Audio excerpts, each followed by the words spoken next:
I hope आप सभी काफ़ी अच्छे होंगे।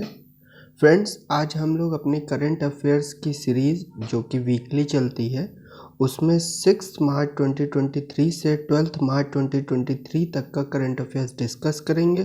फ्रेंड, ये सारे exams UP PCS, UP triple SC, including जो अभी फॉर्म आया है ईपीएफओ, ईओ, एओ और एपीएफसी के लिए, सभी एग्ज़ाम के लिए काफ़ी हेल्पफुल है। काफ़ी करंट अफेयर्स सिर्फ हमारे वीडियो से आपको मिलेंगे। तो चलिए स्टार्ट करते हैं।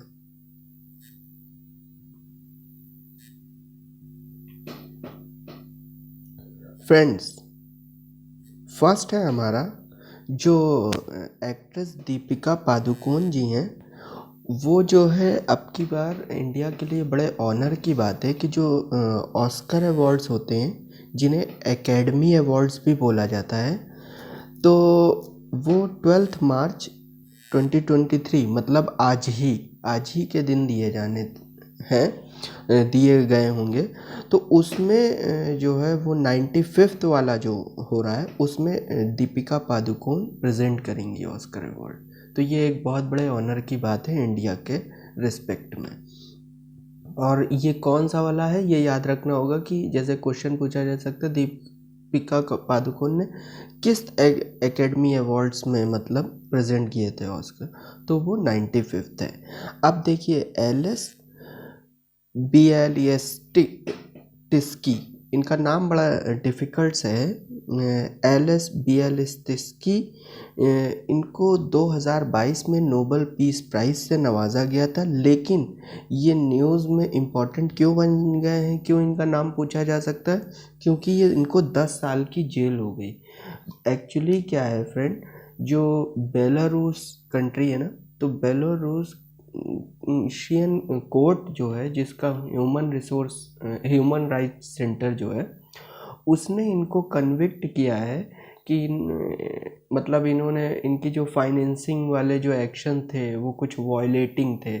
मतलब जैसे फाइनेंस में ट्रांसफ़र वगैरह होना चाहिए उसमें कुछ वॉयलेट किए प्रोविज़न, प्लस पब्लिक ऑर्डर और इन्होंने स्मगलिंग, इन इस टाइप के हैवी चार्जेस इन पे लगे हैं, तो इसलिए इनको 10 साल की जेल हुई है। अब देखिए, एक फॉर्मर चीफ जस्टिस थे सुप्रीम कोर्ट के, जस्टिस थे एएम सापरे साहब, उनकी कमेटी बनाई गई है। जो अडानी ग्रुप है ना, जिस पे हिडनबर्ग ने एक बहुत बड़ा खुलासा किया है कि इन्होंने जो है वो फ्रॉड करके अपने शेयर्स बढ़ाए हैं और बहुत घपलेबाजी कंपनी में की है और इन्होंने इधर उधर किया है बहुत करोड़ों का इधर।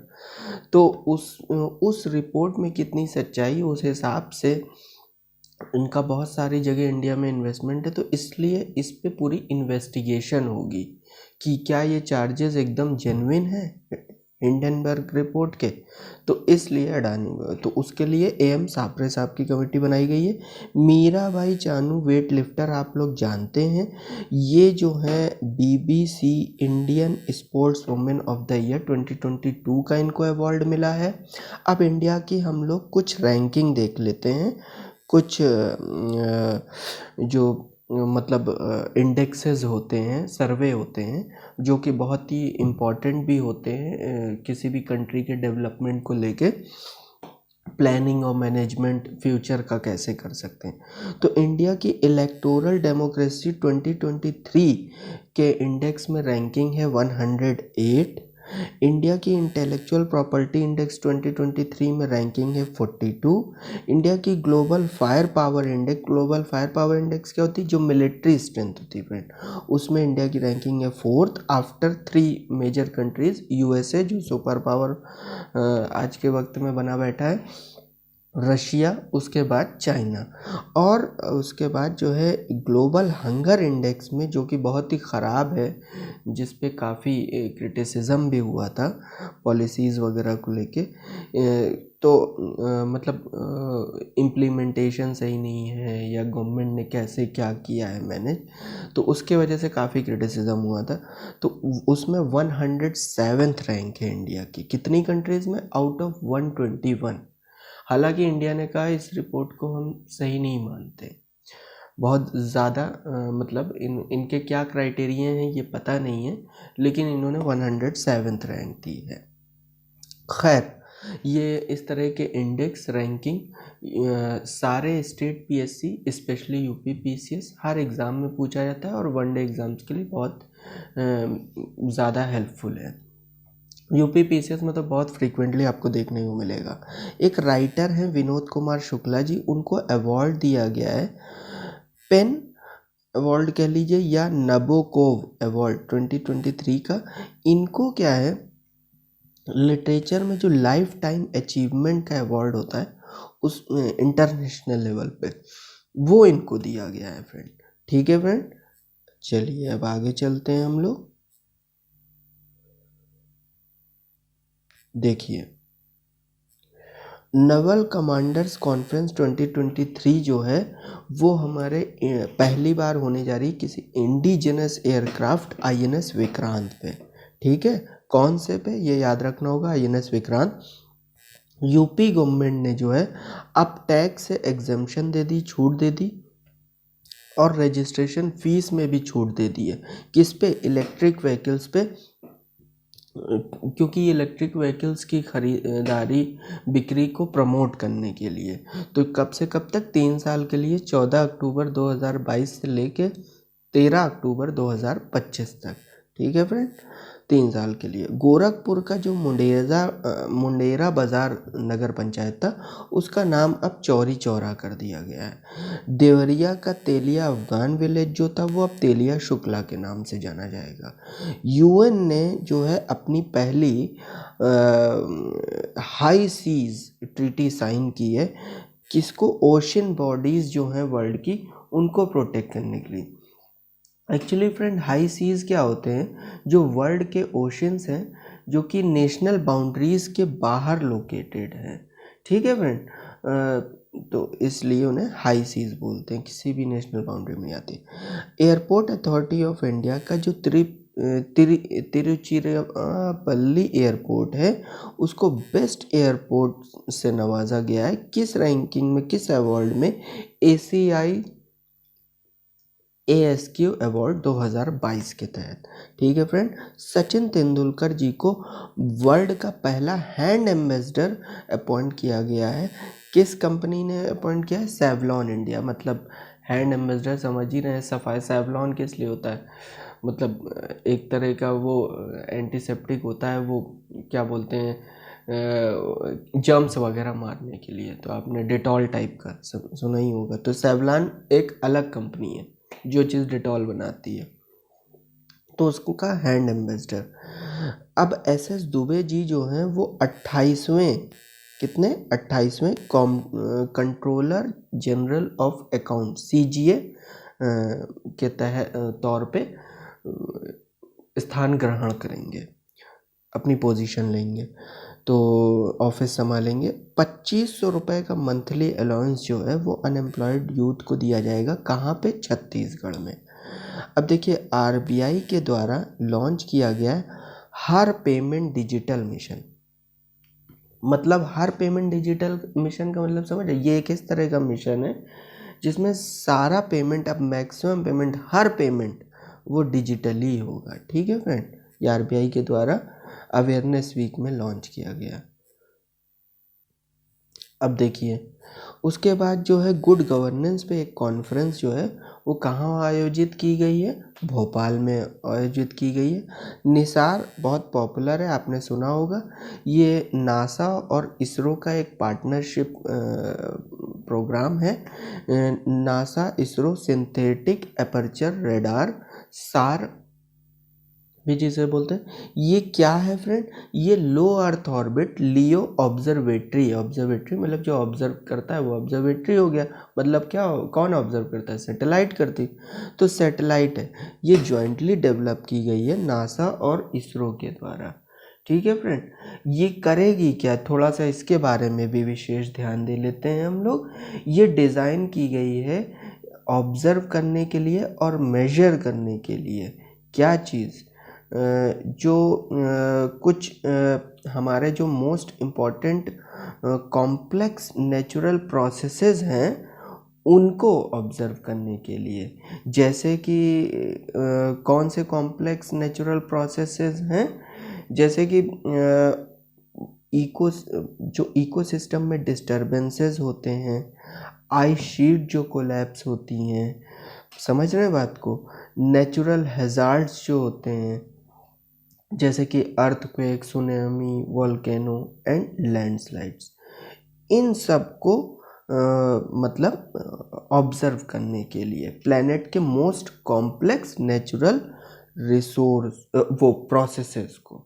ठीक है फ्रेंड, ये है एक इनका प्रोग्राम। कौन, अब देखें कुछ सीएम अपॉइंट हुए हैं, अभी हाल ही में इलेक्शन हुए हैं, तो अक्सर वनडे एग्ज़ाम या स्टेट पीएससीज में कौन से सीएम कहाँ पे रिसेंटली अपॉइंट हुए तो पूछ लेता है जब इलेक्शन होता है। तो देखिए 3 हैं, कॉनरेड संगमा जी दूसरी बार मेघालय के चीफ मिनिस्टर बने।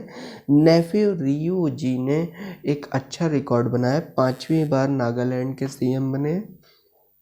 मनिक साहा साहब जो है वो त्रिपुरा के सेकेंड टाइम सीएम बने। पहले मनिक सरकार हुआ करते थे, आपने सुना होगा, अब मनिक साहा है, सेकेंड टाइम ये त्रिपुरा के।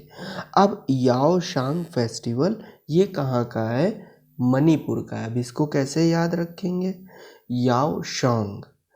देखिए नाम तो नॉर्थ ईस्टर्न है, लेकिन नॉर्थ ईस्ट में कौन सा है, तो डांस वांस की अक्सर जो बात होती है, अब आप कहेंगे डांस तो नागालैंड की भी बात होती है, लेकिन नहीं, मणिपुर के डांस की हमने अक्सर बात सुनी है, आपने हमेशा सुनी होगी।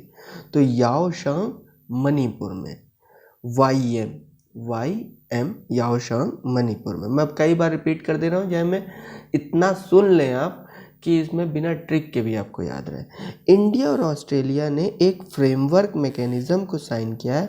वो क्या है कि जो एक दूसरे देश की जो डिग्रियां हैं ना, क्वालिफिकेशन, उसको एक दूसरे दोनों देश रिकॉग्नाइज करेंगे। जैसे इंडिया से कोई पढ़ के गया तो ऑस्ट्रेलिया ने कहा ठीक है भाई आप पढ़ गया इंडिया से, मतलब ये समझ लीजिए आप एक तरह से ऑस्ट्रेलिया ही पढ़े। कोई ऑस्ट्रेलिया से पढ़ के इंडिया में, हालांकि हम इंडियन ही काफ़ी जाते हैं जो आप देखते हैं, तो उसमें इंडिया को एक अच्छा बेनिफिट मिलेगा। तो एजुकेशन मिनिस्टर का बड़ा जिक्र आ रहा है 2 हफ्ते से, तो कौन है ऑस्ट्रेलिया के, उन्होंने तो सब साइन वाइन किया है, तो जैसन क्लार्क है। अब आपसे ये पूछ सकते हैं 2 डे विजिट पे इंडिया के कौन थे ऑस्ट्रेलिया के एजुकेशन मिनिस्टर, तो 4 नाम दे देंगे, उसमें एक जैसन क्लार्क, ये पता होना चाहिए। या पूछ सकते हैं किस देश के एजुकेशन मिनिस्टर अभी हाल ही में फला मंथ में विजिट पे थे, फरवरी में, मार्च में, तो जैसन क्लार्क। प्राइम मिनिस्टर जान लेना भी इसी के साथ ज़रूरी बन जाता है जब हम एजुकेशन मिनिस्टर की बात कर रहे हो और इतना इम्पॉर्टेंट म्यूचुअल एग्रीमेंट हुआ हो जब हमारे देश के साथ। तो एंथोनी एल्बेनीज, बहुत मतलब वनडे एग्ज़ाम, स्टेट पीएससीज, ईपीएफओ टाइप के एग्ज़ाम में ये सब बहुत फ्रीक्वेंट है। देखिए यूपीएससी का जो सिविल सर्विसेज एग्ज़ाम है उसका थोड़ा स्टैंडर्ड हाई होता है करंट, बाकी ऑलमोस्ट सारे इंडिया के एग्ज़ाम्स जितने भी हैं स्टेट पीएससी से वनडे, सबके करंट अफेयर्स का स्टैंडर्ड मोर और लेस सेम रहता है। बस किसी स्टेट में क्या होता है, किसी स्टेट की कुछ स्पेसिफिक क्वेश्चन 2-4 और पूछ लिए जाते हैं, बाकी 95% सब सेम रहता है। 1-2% का ये रहता है कि अब बिहार का है तो कुछ उसकी स्कीम ज़्यादा, यूपी का है तो यूपी की कुछ स्कीम ज़्यादा, इस टाइप का। वो भी मैं कवर करने की सारी कोशिश करता हूँ, जो हमारे करंट अफेयर्स को फॉलो करेगा उसका हर वनडे एग्ज़ाम में मतलब क्वेश्चन यहीं से मिलेगा उसे। थॉमस ए संगमा ये मेघालय के स्पीकर इलेक्ट हुए हैं, ये इम्पोर्टेंट बन जाता है। एक बार आपको बता दें, पिछले ही साल या पिछले के पिछले साल आप पेपर उठा के देखिए, 4 स्टेट के जो स्पीकर अपॉइंट हुए थे उनको पूछ लिया था मैच द फॉलोइंग में। तो अब आप सोच लीजिए, कोई भी इररेलेवेंट चीज़ तो मेरे करंट अफेयर्स में मिलेगी नहीं। 100% का 100% इम्पॉर्टेंट होता है, इस बात की गारंटी है हमारी। कोई भी आपका टाइम वेस्ट नहीं जाएगा हमारे वीडियो में।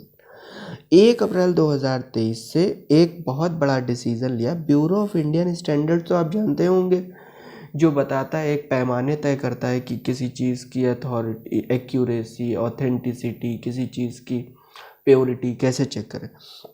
तो उसने क्या कहा है, HUID जो होता है 6 डिजिट के, पहले 4 डिजिट और 6 डिजिट दोनों चलते थे।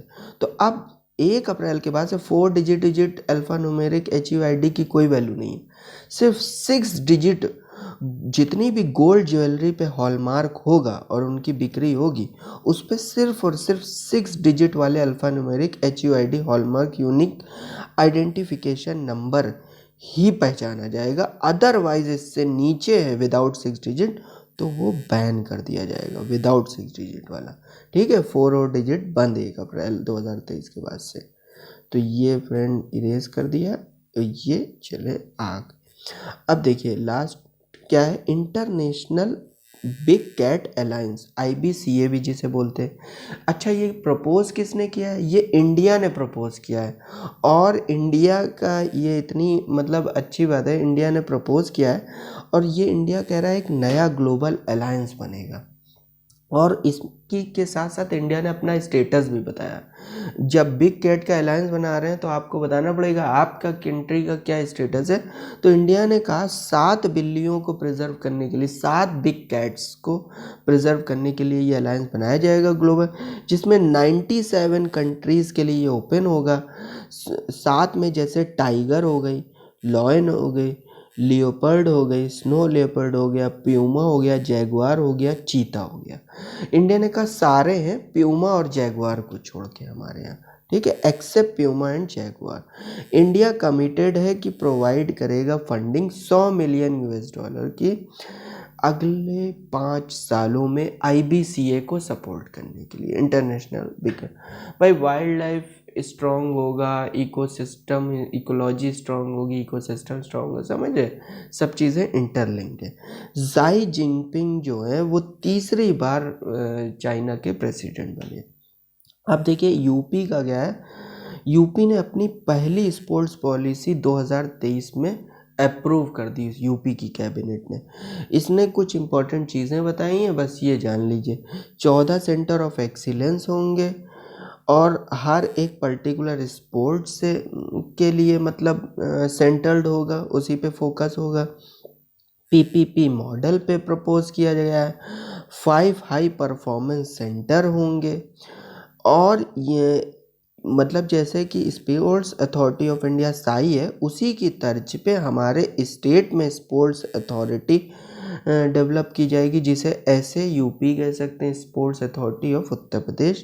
प्लेयर्स को 3 कैटेगरीज में डिवाइड किया गया है ट्रेनिंग के लिए। एक तो जो बिल्कुल नौसिखिया नए आए होंगे जिन्हें कुछ भी नहीं पता, तो वो ग्रास रूट लेवल के ग्राउंड लेवल प्लेयर के लिए। सेकेंड वो है जो थोड़ा बहुत खेलना ठीक ठाक सीख गए हैं, ठीक ठाक खेल रहे हैं, तो उनका और बेहतर डेवलपमेंट कैसे किया जाए कि वो स्टेट और नेशनल लेवल पे खेल सके। तीसरे एलीट क्लास प्लेयर जो स्टेट को रिप्रेजेंट करेंगे वेरियस स्पोर्ट्स में। फ्रेंड्स, आई होप आप सभी को हमारा सेशन काफ़ी अच्छा लगा होगा और आप लोग एंजॉय कर रहे हैं सेशन को, और आपको पढ़ के लग रहा होगा मेरे वीडियो को सुन के कि सच में कितना ज़्यादा इम्पोर्टेंट करंट अफेयर्स में दे रहा हूँ। तो चलिए इसी के साथ अपने करंट अफेयर्स को ख़त्म करते हैं। लाइक, शेयर, सब्सक्राइब करना बिल्कुल ना भूलें और जितने दोस्त से हो सके उतने ज़्यादा से शेयर करें। Thank you very